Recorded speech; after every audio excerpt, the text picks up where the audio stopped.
All right. So I wanted to make this video for a variety of reasons, actually. And I have no idea how long this one's going to be, but it was something that I've been thinking about, and it's not a new subject or a new topic. But the first thing that I'd like to say is I was a little annoyed. I got my first YouTube copyright strike. And for any of you who have watched some of my previous videos, they're not like this. They are reactions, I guess, or extended comments, I'll say, on other people's YouTube videos because they're normally reviewing some type of product. And since I don't have the product in my hands, I'd like to see what they have to say. And then sometimes I'll give my input, which whether you ask for it or not doesn't really matter. If you choose to watch what I've created, essentially, then yeah, so be it. But I ended up getting a copyright strike because I did that exact same thing. And in one person's video, he had I guess a mid-video ad where he was advertising for a particular item, and he, I guess, wrote this. I don't know if he wrote the script or if the company that he was advertising for wrote the script, but there was a mid-video ad. And when I uploaded the video, of course, YouTube said everything was fine. And a couple weeks later, I'd gotten a couple views on it, but it wasn't like it was a big video. But a couple weeks later, I get the notification from YouTube saying, hey, you have a copyright strike. It's from this particular user, and it's at this timestamp in your video. So it was from, X number of minutes to X number of minutes or whatever. And I went back to the video to see exactly what it was. And I said, it was just that mid video ad where he just was advertising for some watch bands. And I don't know what the problem was, because if he had said, hey, I don't like that you use my video at all, I at least would have understood that. But it was specifically the timestamps were when he started his ad and when he ended his ad. And the only thing I could think of is that, well, if he's advertising for a company and then I have, let's say, an affiliate link, and I put that link in my description, even though he took the time to generate the ad, then I would get the money, which I did not have an affiliate link in my description.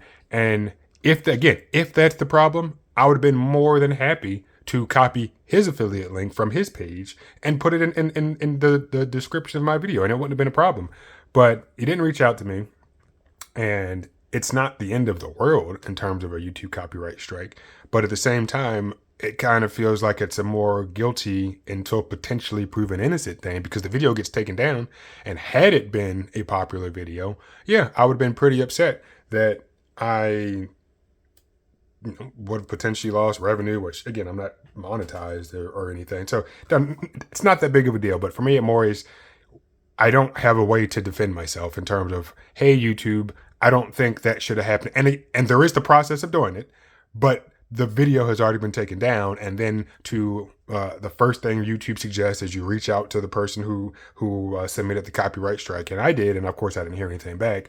And then the next step is going through this arduous process of trying to, I guess, prove your case that the video does not meet the criteria for a copyright strike. It's not. Like, for me, in this situation, it's definitely not worth it. So I emailed him once, and I didn't hear anything back from him. And I'm quite certain at some point I'll take the YouTube copyright school or whatever it's called. And then, the strike goes away after a couple of months. So not a big deal. But I think from now on, I'll do one of two things. Either I'll stop recording mid-video while that person's advertisement is going, or I'll put that person's affiliate link in my description and make it clear that it's down there and that it's not my link. I don't know what I'll do. But yeah, really bothered me. It was more of a guilty until proven innocent type deal. So it is what it is. But that's not the point of today's video. The point of today's video is for me to essentially talk to myself, but also just to post something and I guess maybe get clarity for my sake in terms of what I'm seeing. So what you're currently looking at right here, this is a ThinkPad. In fact, let me turn it around. This is a ThinkPad T14 Gen 2, okay? Means nothing to most people. And in fact, the other day I was having a conversation with a friend, and we were talking about Apple products and other laptops. And unfortunately, it's kind of like that where it's Apple or a Windows machine. And then the Windows machines could be a variety of different manufacturers. So you just have to categorize it some way. And we choose to categorize it with a company and then everybody else. So we were talking about, yeah, you have popular Apple products, and then you have other popular Windows machines. And my friend, I guess, just didn't believe that other manufacturers made popular devices. So I told her, yeah, ThinkPads are really good devices. And just because you either have never used one, or I don't even know if she had ever heard of them before, either way, just because you aren't in the know doesn't mean that it's not a successful company. And IBM, well, Lenovo now, but Lenovo now is a successful company, and the ThinkPad is a very successful line. And you can't see it right now, but I actually have a ThinkPad X1 Carbon over there. So I own two. They both were used, so it wasn't like I'm trying to break the bank trying to own these products. But the experience you get with these products, for me, has been second to none. And the point of today's video is we're going to upgrade or install a internal smart card reader, because I've been using this for the past couple weeks and it works. But yeah, I'd like to have an internal one so I don't have to plug this in all the time. Minimize the things protruding from the side of, well, I think, yeah, the side of the device. There's USB ports on both sides, so it doesn't matter. But what I'm going to do, though, is draw a comparison between what I believe is a professional level device and what consumers might consider to be a professional level device. Now, you're gonna have to believe me a little bit. You're gonna have to accept that I can't show you everything that I would want to show you, or just honestly don't feel like showing you. But before we dig into this, and we will, believe me, we are going to dig into this. Let me remove this, and let me bring this little guy over here. Okay, so from the top, I don't know if you can tell what type of Apple product this is. Is this, well, it's only really one of two choices. Is it a MacBook Air or is it a MacBook Pro? If it were older, it could be just a regular MacBook, but it is not one of those. So rest assured, it is either a MacBook Air or a MacBook Pro. Excuse me, I have to sneeze. Excuse me. So I don't have a MacBook Pro right now, so I'll let you know it's a MacBook Air. But in terms of outside aesthetics, they're almost indistinguishable. There are little differences. I know for the MacBook Air, at least the older ones, you have this wedge design, okay? And for the MacBook Pro, it's just a steady width all the way across. So it's just boop, piece of metal, and then the top sits on it. It's perfectly flat. Now, the other difference, and excuse me while I log in real quick. The other difference is the MacBook Pro, instead of having these function keys, at least for the 13-inch Pro, it has the touch bar, which for some reason, that makes it a pro-level device. Having the touch bar, and one other thing that I'll mention in a moment, but I think professionals, as you see in the 14 and the 16-inch MacBook Pros, more so prefer actual physical function keys. So Apple brought them back because they knew that touch bar was not the greatest idea. So MacBook Air has function keys. 13-inch MacBook Pro has touch bar. 14 and 16-inch MacBook Pros have physical keys again. Okay? What's the other difference? The other difference you can't see, but internally, this guy, whoop, oh, that's going to suck. This guy does not have a fan, okay? So it is the M1 MacBook Air, so there's no fan, but the M1 MacBook Pro and the M2 MacBook Pro both have fans on the inside, so it cools the machine while you're using it.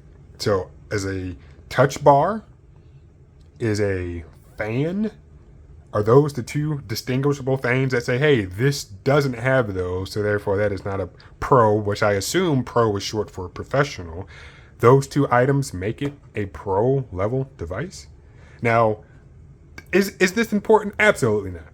But I can never iterate or reiterate as much as I need to that words should mean something. And the fact that we just slap pro on something somehow means it's better. And the friend that I was referring to earlier in the video, who potentially didn't even know that ThinkPads were a thing, she wants a MacBook Pro. She thinks that there's something better about it because it has Pro in the title. Yes, you get a fan. Yes, you get also a slightly bigger battery. Yes, you get the touch bar if you want it. And for some people, that would not be a positive. But hey, it's there. Now, let's start making comparisons between this, which again is a MacBook Air, but for the sake of this video, we'll pretend this is a MacBook Pro because what I'm going to show you, it's the same thing on the MacBook Pro. Professionals, in my opinion, and as even Apple has admitted to, like to do things with their computer aside from what the manufacturer just wants you to do. So in order to be able to interact with the computer more so than just at a software level, just with the software that Apple wants you to use, you need ports. Okay? So 13-inch devices with Apple now currently come with a headphone jack on this side. Okay? That's it. And then 2 USB-C ports. Now, I will say, I had my first USB-C device back in 2016, and I was ecstatic because I knew that that was what everything was going to be. I liked that this little guy, you could plug it in any direction. I mean, is that a big deal? No, but it was nice. And this was before, I really paid attention to Thunderbolt or, USB 4 wasn't a thing yet. I wasn't even concerned about USB 3 at that time. It was just, hey, I have a new port and I like it, so I'm going to use it. Now, these two little guys are both Thunderbolt 3 ports, which means they can do a lot. But what do you need in order to get the functionality out of these ports? You need dongles, and I don't have any. I have one, actually. It's a USB-C to Ethernet dongle, which I didn't even buy for this. I bought it for something else. But yeah, that would work with this. But in order to do almost anything else, you'd have to get a dongle or a specialty cable. This cable that I showed you was really just for charging. This cable right here is still USB-C, but it is HDMI to USB-C, so I'm able to actually get video out on this particular cable, so that's cool. But as you can see, I'm having to make compromises to get functionality outside of just what Apple wants me to do with this computer, or to allow this computer to communicate with other devices. I need something that's not the norm. They probably sell them in stores now, but I had to. When I bought this, I bought it online because HDMI to HDMI is common. There might be some DisplayPort stuff now, and the actual physical DisplayPort connector, not DisplayPort over USB-C. But I think there are probably some USB-C cables now that are suitable for using for video purposes in stores. But again, as I mentioned, yeah, you need to buy additional stuff that isn't the norm, especially to get added functionality out of this. And again, I know this is the MacBook Air, but the MacBook Pro has the exact same 2 ports. Okay, now the next thing, which for most people they don't care about, and people care about this, so let me hold on a second. Yeah, I'll just do this.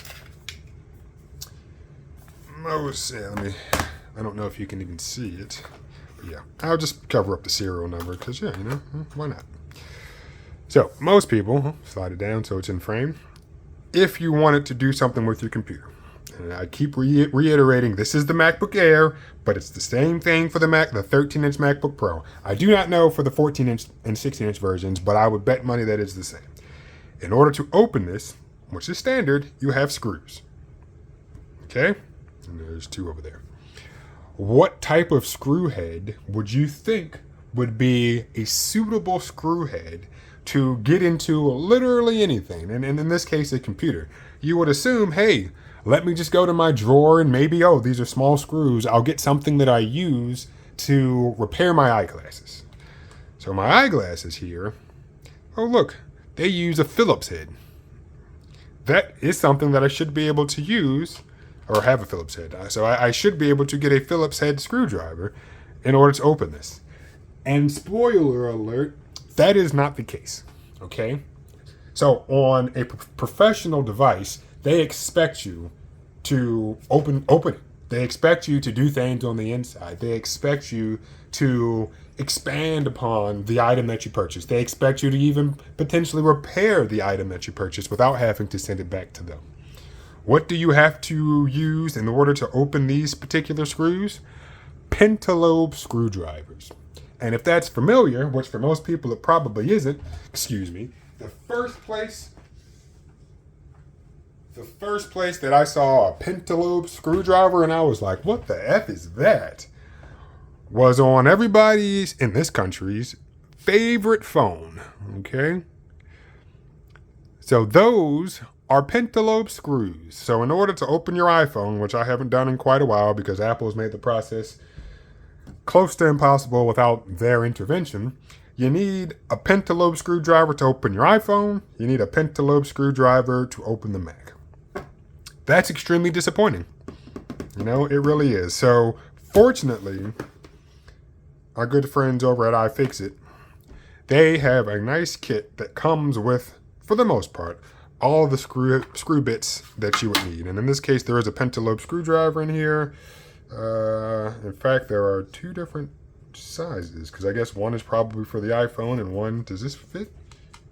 Yep, so this one fits the Mac, and I'm quite certain, where you at? I'm quite certain the other one would fit the iPhone. But I'm not going to open this. And you know why? Two reasons. One, there are a bunch of other videos online of people who've opened their Macs, and if you want to see what's on the inside, you can be my guest and go take a look at one of their videos. But two, there's no need or reason to open this because there's nothing I can do on the inside of this. Once I open it, I can take a look at everything and say, oh, look, everything's soldered to the board, and there's absolutely nothing else that I can do. So, yeah, not going to waste your time opening it. There's no fan, as I mentioned. The MacBook Pro would have one, but essentially, this is a MacBook Pro without a fan, without a touch bar, and with a slightly smaller battery. So, again, we're pretending, is this MacBook Pro, which again is a MacBook Air, but we're pretending, is it a professional level device? Now, some people might talk about performance and all that, and the other, and it's been shown, because this is the M1 MacBook Air, that even just with like a little piece of a thermal pad, they're able to get MacBook Pro level performance out of this machine. So even though it's a MacBook Air, does it become a MacBook Pro because you get the same performance? Or should you be able to do things with the computer that make it an actual professional level device? And I didn't use the word business level or business class device because some would say, oh, a ThinkPad isn't a professional device. It's a business laptop. All right, but business people are professionals. So I have to make the conclusion, the assumption that if we talk about professionals, that's a wide range of professionals. It's just not the artistic type. It's just not the people who might be coding. There are other people who are professionals that do need to interact with the hardware of the device.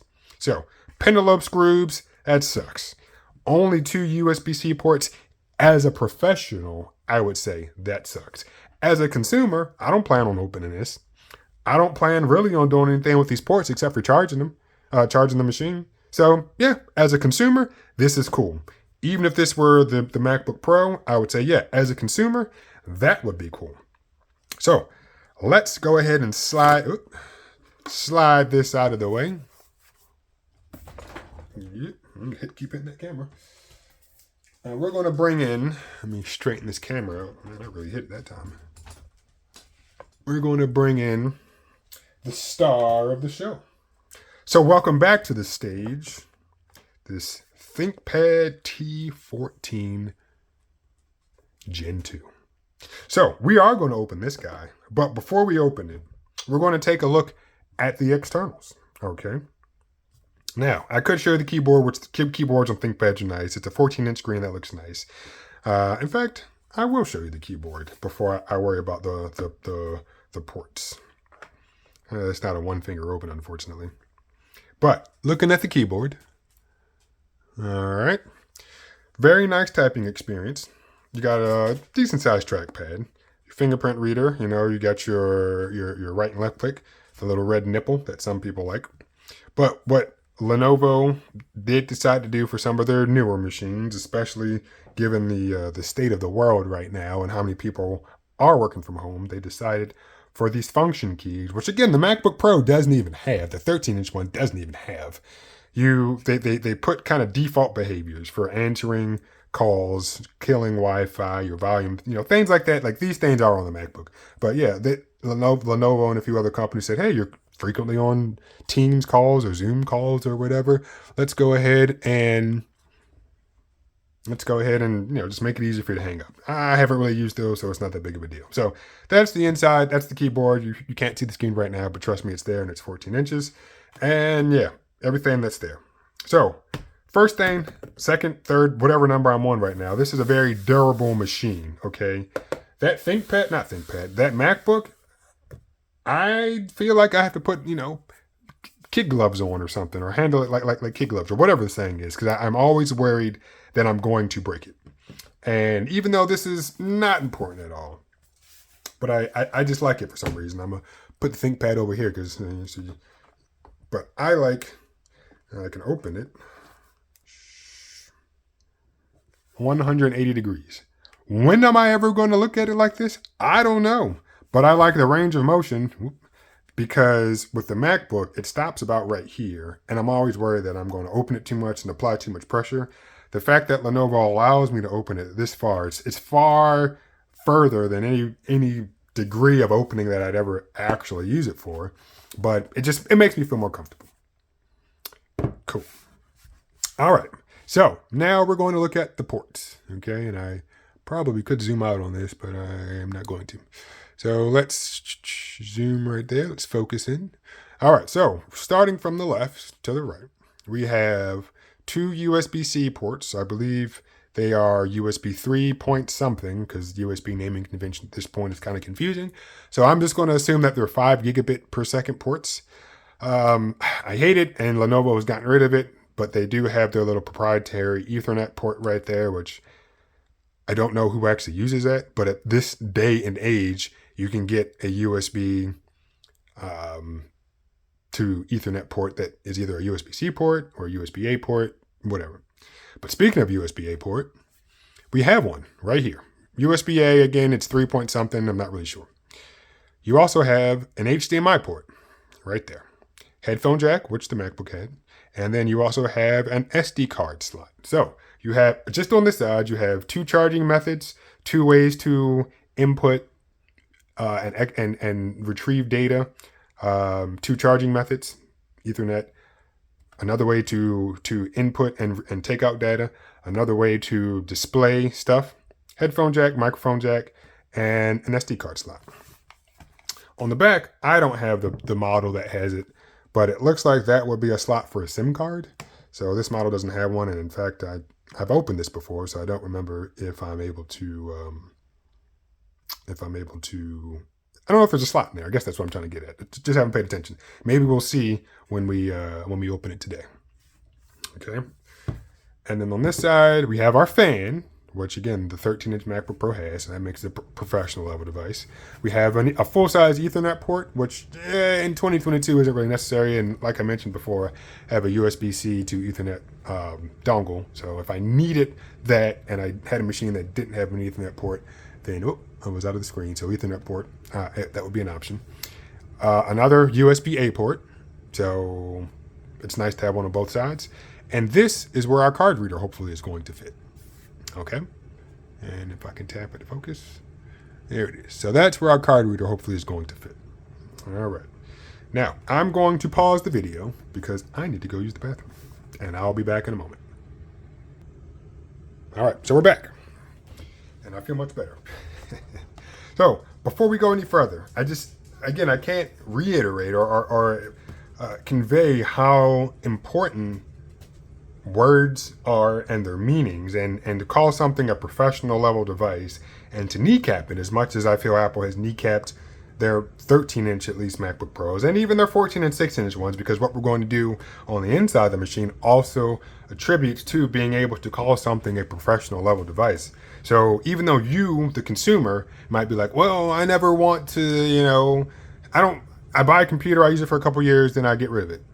But if it's a professional level device, you'd assume professionals are buying it, and some of those professional people have IT departments. And those IT departments would like to be able to do at least something with the machine, except for just sending it off to get fixed or to get worked on. So it'd be nice if you could upgrade the RAM if you needed to, swap out the storage, swap out the wireless card, upgrade the storage, change the battery. I mean, that thing is definitely something that degrades over time, and it'd be nice to be able to swap out your own battery. So what I'm going to do now is turn it over one more time, and just again, as I keep saying, talk about how many ports you have on this truly professional device that makes it worthy of, yeah, it's a business machine, but yeah, it's a professional device. So again, all of this stuff is absolutely great. And yeah, I can't get on board, or at least agree with the fact that Apple calls a lot of their products professional. And maybe the word pro is a different word, and it doesn't actually mean professional. So yeah, could be wrong about that. But the last thing that I'll say for the outside is, I spoke about Apple's machine over there, and I said, hey, what type of screwdriver do you think, you would use to open this thing? And I'm sure you guessed a Phillips or the Cross, whatever it's called. And I said, you were wrong, because you use a Pentalobe one. And before I go any further, because I know I'm all over the place, the more I think about why they chose a Pentalobe as opposed to, as opposed to a flathead or a Phillips or even a tri-wing or a hex, is one, it's not a common bit. And two, with those Pentalobe screws, I feel like they're so cheap. It's very easy to start stripping the screw head. And of course, if you strip the screw head, at that point you can't open it. So then you have to go to Apple probably to try to get that screw out. And then so they exhibit too much control over everything about their company. And that's why they're worth so much. And we as consumers just buy all their garbage. And I don't want to call it garbage, because it's not. Because clearly, you saw me with the Apple Watch, and I have the iPhone, and I just got the Mac a couple days ago. But I understand why those products are in my life, and they are purely for communicating with friends and family, because in this country, a lot of people have iPhones, and it's easier just to jump on board with iMessage instead of trying to ask people to download different apps. So getting a little bit off topic, so let's bring it back here to this baby right here. All right, so Pentalobe screws to open the Pentalobe screws to open the MacBook. What do you think I need to open this ThinkPad? And if you guessed Phillips, you are right.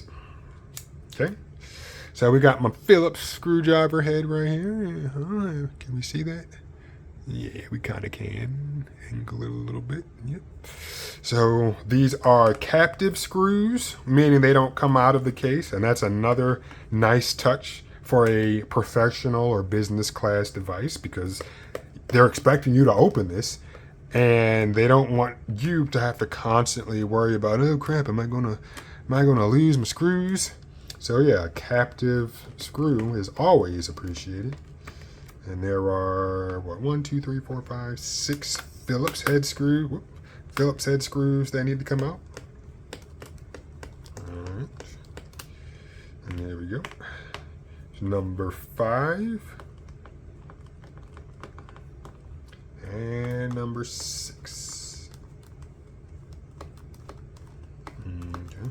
Now I'm going to pause the video while I pry this ain't open. So just so you know what I'm using, like I said, this is an iFixit screwdriver set. And the set comes with, of course, the applicable drill bits. There's 1, 2, 3, 4, 5, 6, 7, 8, 9, 10, 11, 12, 13, 14, 15 different bits here, which I guess I could have just said 5 times 3. Put it back where it belongs. There's also some pry tools, some tweezers, I guess a spudger, this little knife thing, which I haven't used yet. But in order to get inside of the ThinkPad, I'm going to use just what appears to be a guitar pick. I'm going to pause it, and then I'll be right back. All right, so we have the bottom unscrewed, pried away from the sides, again using our handy dandy pry tool / guitar looking pick thing. Top comes right off. And again, those are captive screws, so they're not going anywhere. Now, whatever. Now,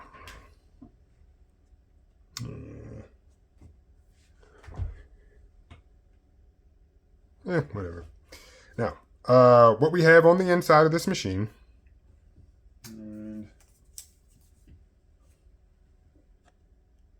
it doesn't matter. What we have on the inside of this machine is the machine's internals. Hold on one second. Okay, so what we have here are the machine's internals. And again, I did not open the MacBook because there would have been something to see, but nothing to do. And as a professional level device, I feel like there should be something to do on the outside and something to do on the inside. Those 2 USB-C ports are not enough. And yes, evidence of that is the fact that Apple returned some of the ports that it took for the 14 and 16-inch MacBook Pro. Now, here we have a fan, which the MacBook Pro has. We have a battery. Even though you say, duh, it's just a battery, I can easily remove this battery with these screws. Well, because this battery is screwed in, I can easily remove it. On the MacBook, that battery is glued in there, okay? Glued in there. And it's like, why are you gluing this in? I'm sure it's cheaper, yeah, so you not have to find a way to mill in these little components, and then the battery itself just put some glue on the bottom of it, and you're good to go. So I get it's cheaper, but for a pro or professional level device, I'd figure, hey, maybe you should be able to make it a little easier to remove the battery. Also, you can upgrade the RAM. On this particular machine, there was already 8 gigabytes of RAM soldered to the board. It came with an 8 gig DIMM, but I ended up putting in I put a 16 in. Actually, I think I originally had a 32 in there. What did I have? I had something else in there. I think I might have a 32 in there, but I ended up returning that. So 16 gig DIMM and 8 gigs already on the board. Here is the Nvme Ssd. So if that drive dies, I can swap it out for a new one. If I just want to upgrade it, I can swap it out for a new one. The Wi-Fi card is right here. That is also socketed, meaning I can upgrade that. And right here is where the WAN card would be in the event that I needed some mobile connection. And while I have this taken apart, let's see where that little, I think it was, yeah, there it is. So yeah, the SIM card slot is there.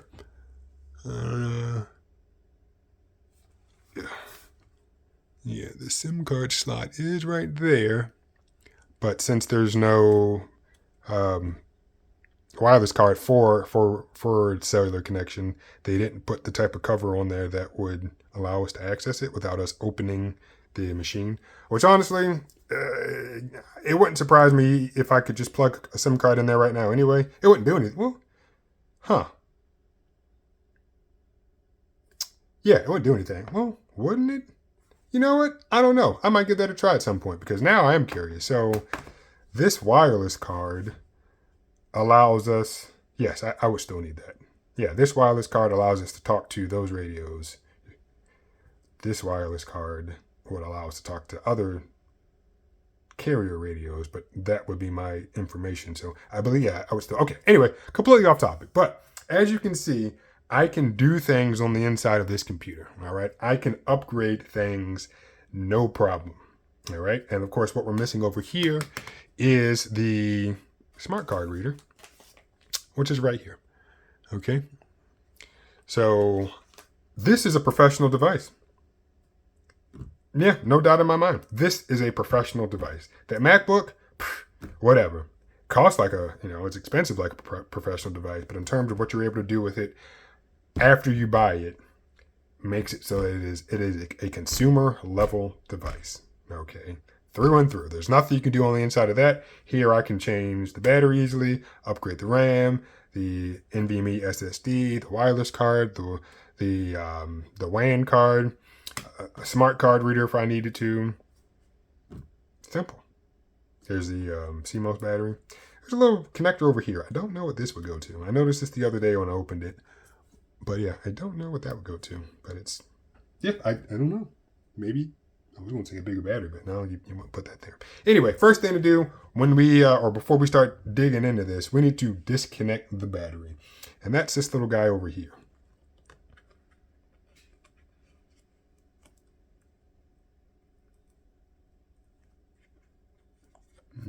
Always, make this, and granted, yeah, it's not going to be the most simple thing because, yeah, they have to make stuff thin. There we go, got it almost out. Boom. All right, battery is disconnected. In fact, I'm going to open it and just press the power button to discharge whatever remaining, I guess, currency? Wattage? I don't know. Whatever the appropriate electrical term would be. I'm going to press the power button to drain that. Give me a second. Yep.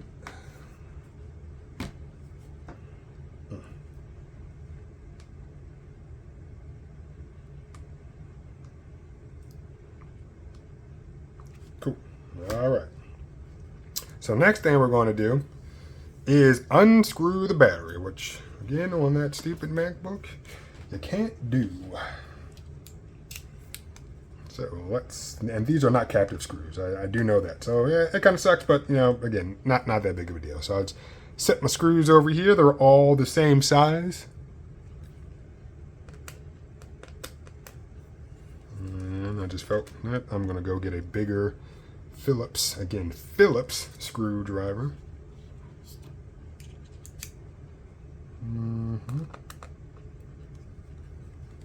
That other one was fine, but this is also fine. Oh, see? Uh-oh. Where'd it go? Oh, there it is. So, yeah, when disassembling things, want to do stuff on hardwood flooring as opposed to carpet. One, to minimize the risk for static electricity. But two, if something drops, instead of having it drop in carpet, hopefully it's easier for you to find it if it drops on a hardwood surface. Or a hard surface, doesn't necessarily have to be wood. All right, looks like I've disconnected all of the, or removed all the screws, disconnected the battery from the motherboard, and look at that. Comes right out. Battery removed, okay? Simple. All right, now, next thing is installing the smart card reader, which, let's hope this is a simple task.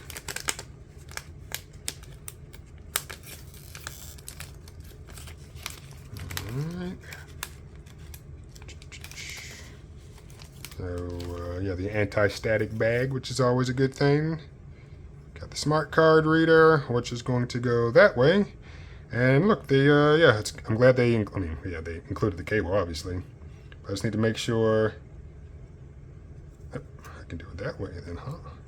Yep, perfect. So yeah, I wasn't too sure exactly how this was supposed to connect to the motherboard. And then before I purchased this item on eBay, the image actually had this cable in, there was an image of the cable. So I kind of turned my machine the same way as the computer to match up things. And I was like, okay, look, it looks like it should fit like that. And it does. All right, so the first thing we're going to do is we're going to remove this little placeholder right here with, again, Phillips head screws. You would think, man, they're like, you know what? Let's not make this too easy, but, come on. Phillips head screws. And they all do the same thing. Like, the screw head doesn't need to be proprietary. There you go. And take this little guy out. I haven't done it yet, so it should just pop right up. There you go. Yep. Cool. And now we're going to take this J, put it back in, line everything up. Cool. All right. Can you see? Yes. And the more I think about it, it might be easier for me to install the cable with this removed and then screw it. So that's exactly what I'm gonna do. It's a very tiny little connector in there. So it looks like you gotta pop this up. Yep.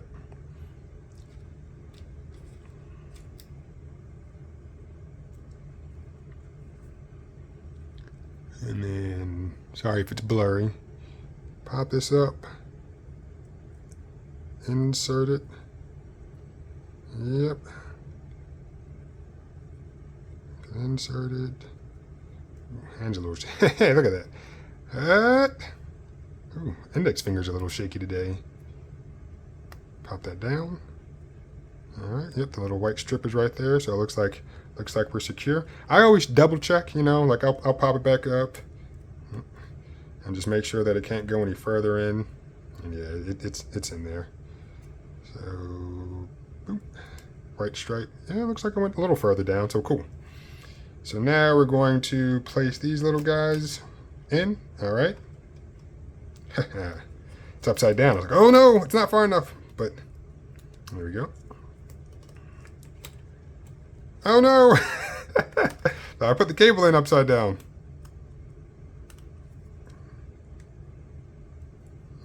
Pop that up. There we go. So yeah, I always talk to friends about this type of stuff, and you know, most people just take it to a professional.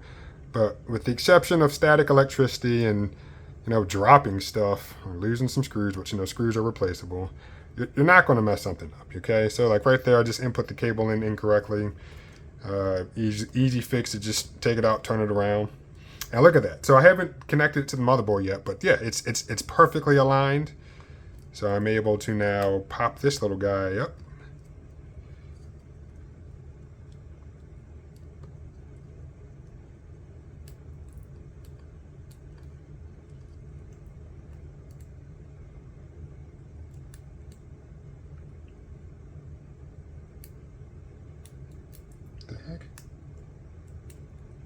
There we go. Pop that little guy up. Make sure it's in there nice and straight. Close that little guy. Cool. Alright. And looks pretty good. Yep. Alright. So now what are we going to do? This needs to be resecured. I'm glad I didn't start screwing the battery back in just yet, which I probably, no, I needed the battery to still be removed to get one of these screw holes, I think. So that goes right there. And this goes right here. You know, so random interjection. So I was on the phone with my mom earlier today, and she, regardless, she, you know, working with some people, and she's like, "Oh, we recorded something on Zoom. I want you to watch it." You know what? I should make her watch this video because she wants to be interested in what she's doing. She should be interested in what I want to do. So I think I will. And right now we're at 43 minutes. So if I do get her to watch this, she will hear me say this. So yeah, you want me to watch what you're doing? Cool, I'll watch it. Watch what I like doing, and I've been doing this for quite a long time. Don't have a business, don't have a real YouTube channel, but I remember the first thing that I really repaired, coincidentally, even though I just criticized them, was an iPod. Wanted an iPod when I was an undergrad, did not have iPod money, so I purchased a broken iPod and fixed it. And since then, I don't want to say I've been hooked on repairing stuff, but there was a time when it was advantageous, extremely advantageous, to learn how to do a lot of this stuff yourself. And you know, always putting these batteries back in.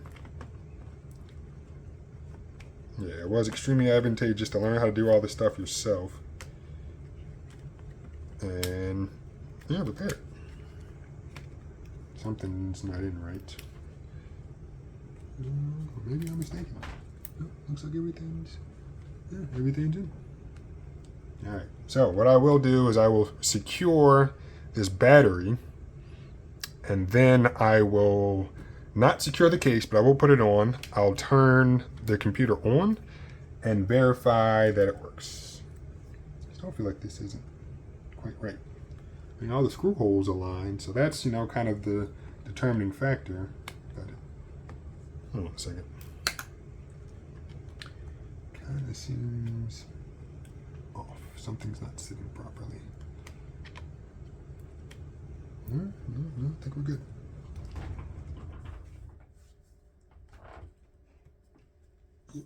Think we're good. Cool. All right, let's install these screws. Careful there. And it's nice that these iFixit screwdrivers, or at least bits. Jeez Louise. All right, let me get a different screw bit.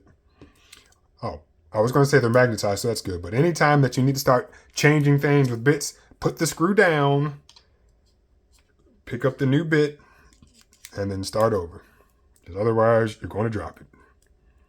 So yeah, you got the new bit in. Screw. There we go. Nice and easy. All right. Screw on the bit. Screw in the hole. Nice. What the heck? There we go. Nice and easy. Two more.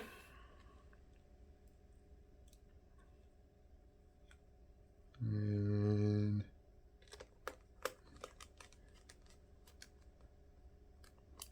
last one.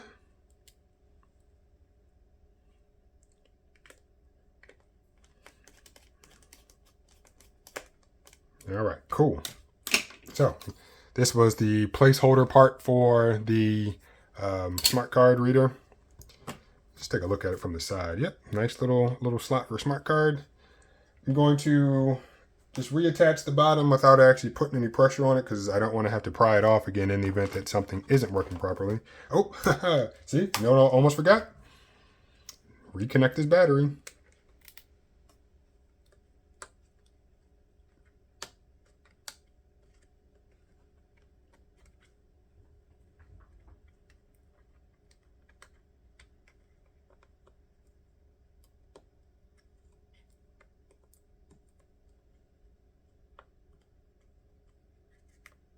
There we go. Battery connected. Smart card reader connected. Battery screwed in. Once again, just rest this on top. Now I'm going to turn it on, and it wouldn't surprise me if it took Windows a few more moments to load. Oh, man, I am not smooth. Let me go ahead and straighten that back up. Oh, yeah, I probably should edit this out. I'm not going to. All right. So yeah, it wouldn't surprise me if it took Windows a few more moments to load up. It should, and that's a big, it should recognize, hey, a new piece of hardware. It might go out to the internet to find the driver. There might be a default smart card driver. You can't see the screen, but it is on right now. If I wanted to, I could lay it flat all the way down so that way you could see, hey, this screen goes down 180 degrees, but I'm not going to do it. So right now, no, you're just looking at the keyboard. Uh-oh, configure, see, it said it. And that's why, so it said configuration change, rebooting. So it recognized a new piece of hardware and it's like, all right, cool. We need to get our stuff together. What are we doing? Screen is black right now. Lenovo popped back up on the screen and Windows has loaded. So like that right there is a understated importance of how good and how smart, and Apple could do that, and I'm sure they do, but whatever. But it's, hey, these things are extremely, don't want to use the word intelligent, but capable, and it knew, hey, wait a minute, something's different here, buddy. Let's turn ourselves back off and reconfigure ourselves. Okay. Okay, now my fingerprint reader isn't working.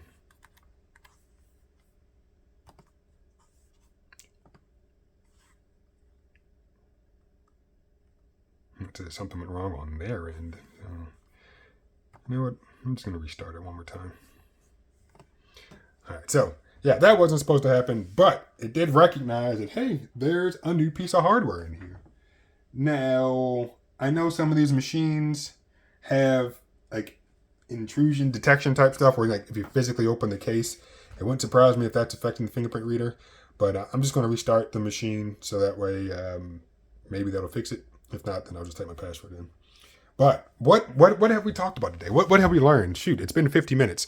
But what have we done? We have upgraded our business class. Jesus, I keep reminding it. Our business class laptop. We have taken it so that we don't have to, even though we have the option to plug in a USB-A device, but we don't want to do that. We didn't want to do that. We want the device itself to have everything that we need. And what we needed was a smart card reader. So we were able to install one of those. Let's see if my fingerprint works this time. And we're in. All right. And I keep hitting that because I need to get something better than this. So we are in. Ooh, we're shaking.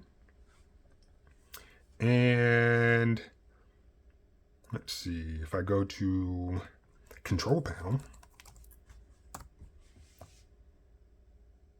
Yeah, it's definitely moving a little slower, which is fine. Like I said, I expect it to move a little slower when I added a new piece of hardware. And actually, let's just go to device manager. I don't know, I went to control panel.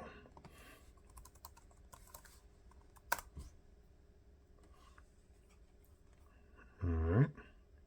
So, what item would I be using for smart card reader? What does it says smart card readers. Like, I probably should have checked this before I inserted this device. But yeah, it says smart card readers. And yep, it recognizes it. Oh, sorry, that's security devices.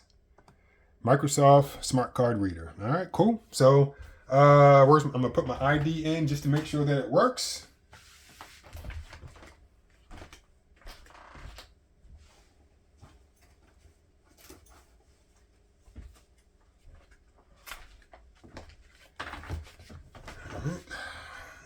Don't want you to see too much of my stuff, so I'm gonna move it this way. It's on this side.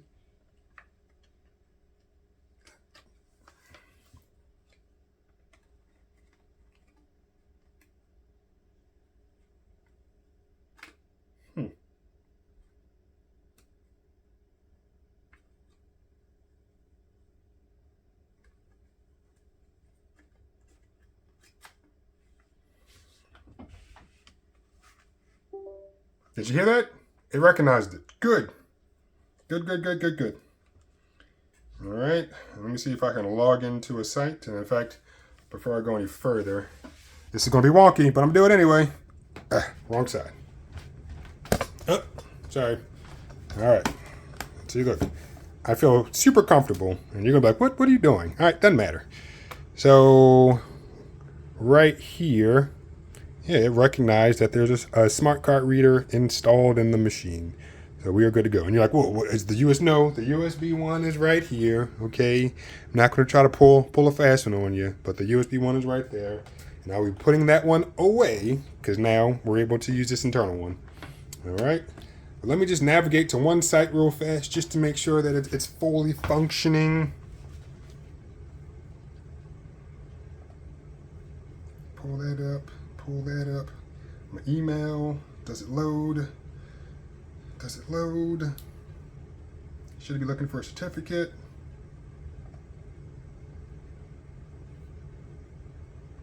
And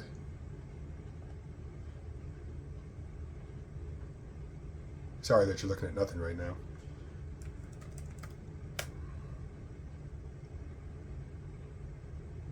Ooh, that's not good. Said there's an error, but it recognizes it. So that's what this video was about. Okay, I'm not going to troubleshoot for you while I'm holding you captive after almost an hour of your time. Which, if I were a better editor, I would edit this stuff.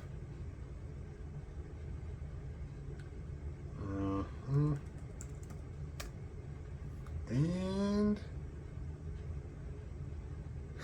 another error. Okay, all right. Well, that's for me to troubleshoot later. and I will, okay? But most importantly, let me just close all this up. Here are all the snaps. Okay, everything's going back as it should. Okay, we're all good. Ooh, yeah, that's a pretty tight fit here. But hey, that's how it's supposed to be. I'm gonna finish the job, so that's, you know, important. You start something, you better finish it. Let's go ahead and camera's crooked, whatever. Let's go ahead and screw these in. Remember, they were captive screws, so therefore they are still in place.